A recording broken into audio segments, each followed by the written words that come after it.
Depuis toujours, on nous apprend à réfléchir. Et à juste titre. Mieux vaut réfléchir avant d'agir que regretter après avoir agi. Réfléchis avant d'agir. Tourne 7 fois ta langue dans la bouche avant de parler. Prends du recul, analyse, pèse le pour et le contre. Dans notre imaginaire collectif, réfléchir, c'est une qualité, et même une vertu. On admire souvent les personnes intelligentes, les stratèges, les penseurs, celles et ceux qui anticipent tout. Que ce soit au cinéma, en littérature, dans les mangas ou dans la vie, on admire ceux qui voient plus loin que les autres, qui calculent chaque coup à l'avance, qui gagnent d'abord par l'esprit avant de gagner par la force. Là où certains ne voient qu'un seul mouvement, d'autres anticipent des dizaines de coups à l'avance.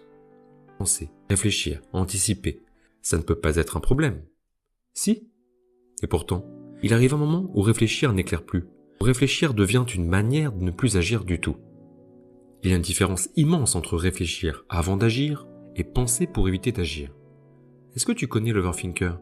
Celui qui littéralement pense trop, celui qui analyse chaque détail, qui rejoue les scènes dans sa tête, qui anticipe tous les scénarios possibles, surtout les pires. Il ressasse encore et encore, coincé entre un passé qu'il rumine et un futur qu'il redoute. Il pense avant d'agir, jusqu'au moment où il n'agit plus du tout. Alors la question que je te propose aujourd'hui n'est pas « faut-il toujours réfléchir avant d'agir ?» mais plutôt « penser trop est-il parfois une excuse pour ne pas agir ?» La réflexion s'appuiera sur 2 visions différentes des 2 stratèges de l'attaque des titans, Armin et Erwin. Bienvenue sur Sensei Philo, la chaîne qui t'aide à penser autrement. Le malheur de l'homme vient d'une seule chose, ne pas savoir demeurer en repos dans une chambre, écrivait Blaise Pascal dans ses pensées. Si l'homme est malheureux, ce n'est pas parce qu'il souffre trop, mais parce qu'il ne supporte pas le silence intérieur. Avez-vous déjà fait l'expérience de vous allonger, de fermer les yeux et de ne penser à rien ? Impossible, physiquement impossible même. Ce que Pascal décrit ici, ce n'est pas un défaut moral, c'est une condition humaine. Nous habitons un monde en mouvement, et notre esprit n'y échappe pas. Penser à rien, complètement, est pratiquement impossible. Dès que le corps s'arrête, l'esprit s'emballe. Et Pascal se pose alors la question, si rester seul et en sécurité devrait nous apaiser, pourquoi cela nous angoisse-t-il autant ?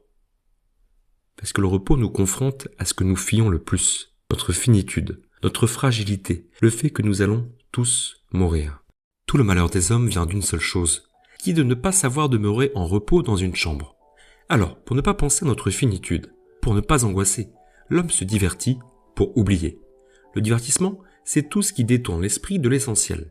Et c'est une nécessité. Pourquoi ? Parce que penser librement, sans distraction, nous expose à des questions que nous préférons éviter. Qui suis-je ? Qu'est-ce que je fais de ma vie ?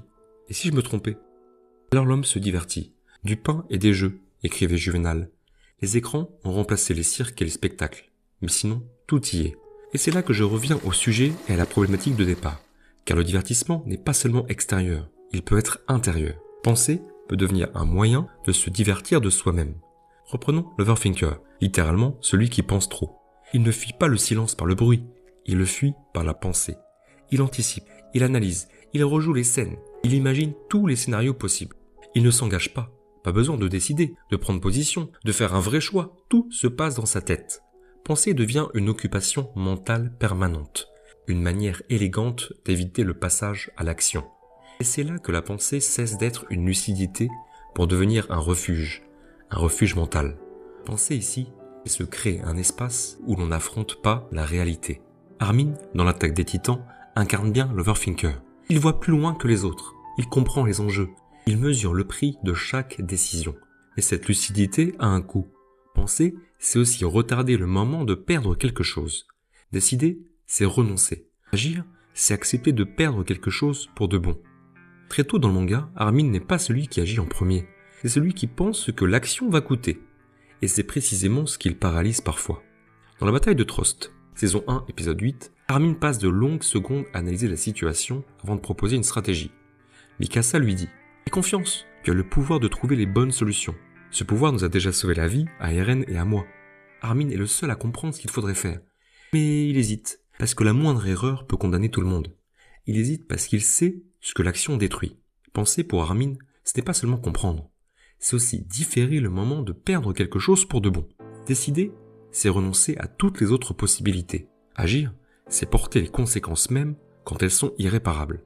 Alors, sa pensée devient parfois un temps suspendu avant la faute. Un moment où la décision n'a pas encore de sang sur les mains. Au fil de l'histoire, Armin a évolué. Il a compris une chose essentielle. Penser n'a de valeur que si cela mène à un choix. Pour vaincre le titan colossal, Armin accepte de sacrifier sa propre vie. Il ne cesse pas de réfléchir. Il accepte simplement que penser ne suffit plus. Que parfois, il faut agir en sachant qu'on va perdre quelque chose. Armin nous montre ce que coûte la lucidité quand elle hésite.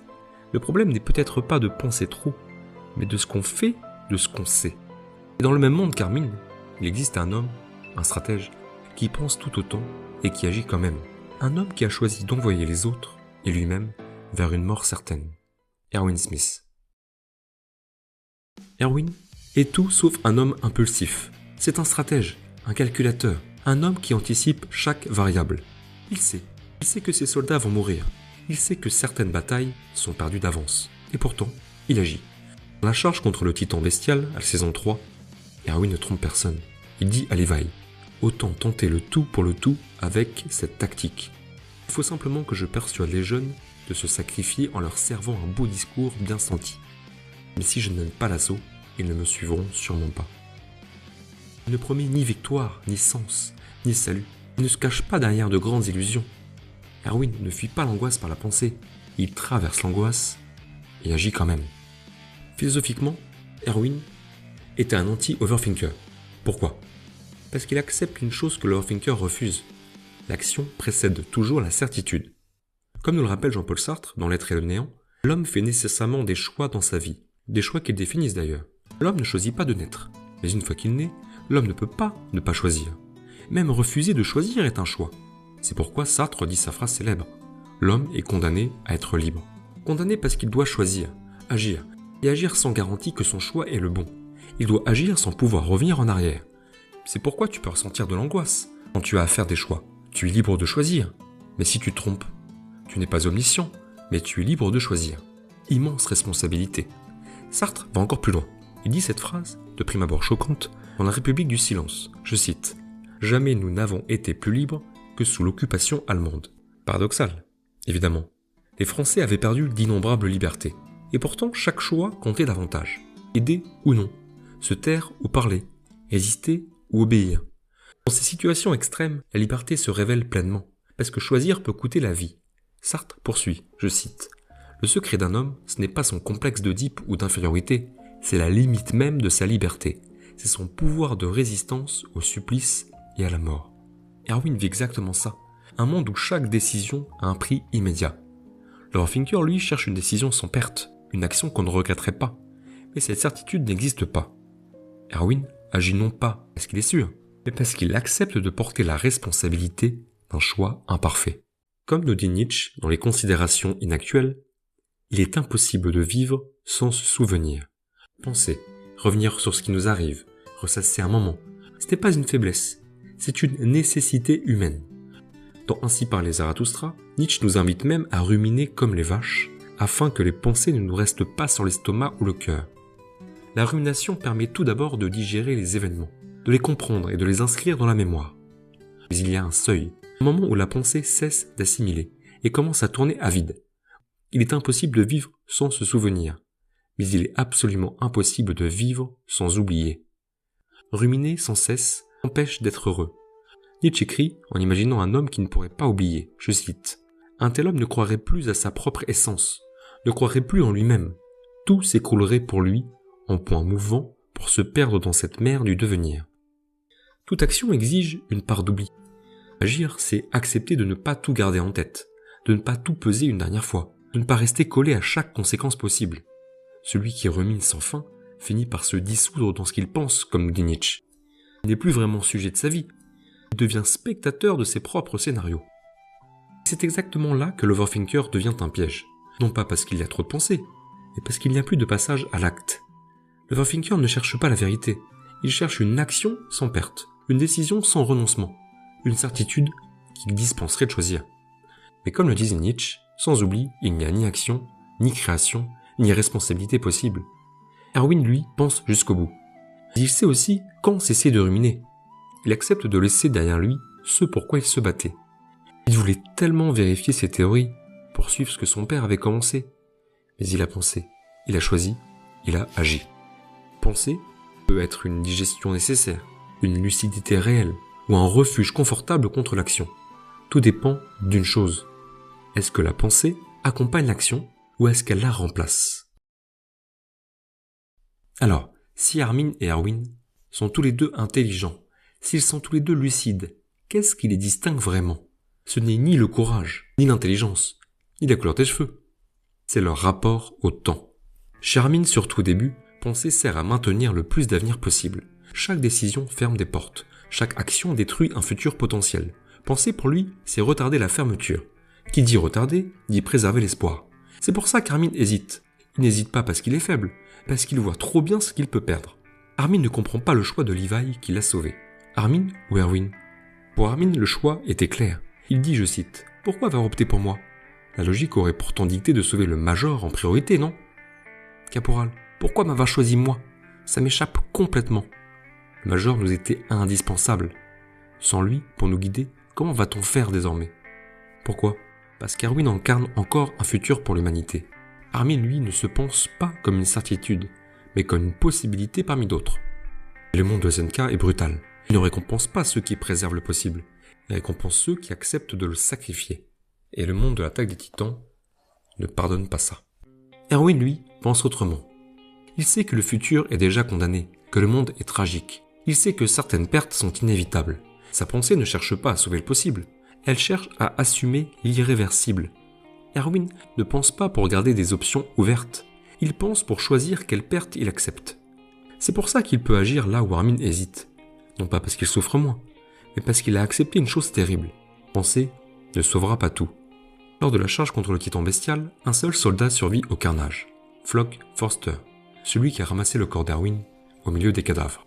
Et Flock dira plus tard cette phrase glaçante. Seul un démon pouvait anéantir les titans. Erwin n'est pas un héros lumineux. Il est celui qui accepte de devenir un démon pour que les autres puissent continuer. Là où Armin protège le possible, Erwin accepte de le sacrifier. Non par cruauté, mais parce qu'il sait qu'un monde tragique exige parfois des choix inhumains. Le problème n'est pas de penser trop. Le problème, c'est pourquoi on pense. Si tu penses pour éviter toute perte, la pensée devient une fuite. Si tu penses pour choisir quelle perte tu assumes, la pensée devient du courage. Armin pense pour préserver ce qui peut encore l'être. Erwin pense pour décider ce qui devra disparaître.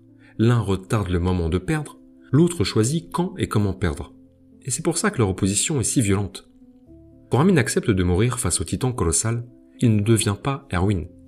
Il devient Armin adulte. Il comprend simplement une chose. Penser ne sert à rien si l'on refuse d'en payer le prix. Il ne renonce pas à la pensée, mais il change sa fonction. Il ne pense plus pour préserver tous les futurs. Il pense pour donner une direction au présent. Et c'est là que l'Overthinker cesse d'en être un. Non pas parce qu'il pense moins, mais parce qu'il accepte enfin de choisir. Alors, penser trop est-il parfois une excuse pour ne pas agir? Oui, quand penser sert à éviter la perte, la faute, le renoncement. Mais penser peut aussi être autre chose. Un acte de lucidité, une préparation au sacrifice, une manière d'assumer l'irréversible. La différence ne se joue pas dans la quantité de pensée, elle se joue dans ce que l'on accepte de perdre en agissant.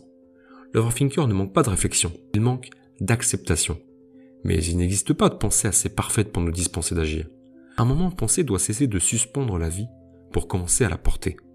Armin et Erwin pensent autant l'un que l'autre. Juste avant de conclure, lâche un petit pouce bleu si tu as aimé cette vidéo, et dis-moi en commentaire, qui, selon toi, aurait dû être sauvé par Levi, et pourquoi? Nos deux stratèges pensent autant l'un que l'autre. La différence, ce n'est pas l'intelligence, c'est le rapport à la perte. L'un pense pour préserver, l'autre pense pour assumer.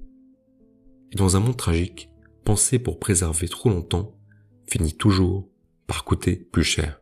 C'était Marc-Antoine, professeur à l'éducation nationale, alias Sensei Philo. À très vite.